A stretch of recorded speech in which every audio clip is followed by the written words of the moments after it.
നമ്മുടെയൊക്കെ ജീവിതത്തിലെ ഓരോ ദിവസവും ഓരോ മണിക്കൂറും ഓരോ മിനിറ്റും ഓരോ സെക്കൻഡും എല്ലാം പുതിയതായിട്ടാണ് നമ്മിലേക്ക് വരുന്നത്. പക്ഷേ നമ്മളോ കഴിഞ്ഞു പോയിട്ടുള്ള ഏതോ ഒരു നിമിഷത്തെക്കുറിച്ചിട്ടുള്ള ചിന്തകളിൽ മുഴുകി സങ്കടപ്പെട്ട് ആലോചിച്ച് വേവലാതിപ്പെട്ട് ജീവിക്കുകയാണ്. ഒരിക്കലും നമ്മിൽ തിരിച്ചു വരാത്തതാണ് കഴിഞ്ഞു പോയ ഓരോ മിനിറ്റും എന്ന് പറയുന്നത്. അതുകൊണ്ട് തന്നെ ആ കഴിഞ്ഞു പോയ കാര്യങ്ങളെക്കുറിച്ച് ആവലാതിപ്പെട്ടിരിക്കാതെ വരുന്ന ഓരോ നിമിഷവും സന്തോഷകരമാക്കാൻ എന്തെല്ലാം നമുക്ക് ചെയ്യാം എന്നതിനെക്കുറിച്ച് ചിന്തിക്കാം.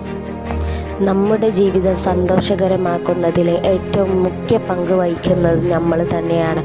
മറ്റൊരാളെ നമ്മൾ ആശ്രയിച്ചു കൊണ്ടോ അവരെ നമ്മളെ ഓർത്ത് സങ്കടപ്പെട്ടത് കൊണ്ടോ ഒന്നും തന്നെ പ്രയോജനമില്ല. എല്ലാവരും അവരവരുടെ ജീവിതം സന്തോഷകരമാക്കാനുള്ള ഓട്ടപ്പാച്ചിലിലാണ്. അതിൽ നമ്മളും പാഞ്ഞുകൊണ്ടിരിക്കുക നമ്മുടെ സന്തോഷ നിമിഷങ്ങൾക്ക് വേണ്ടി.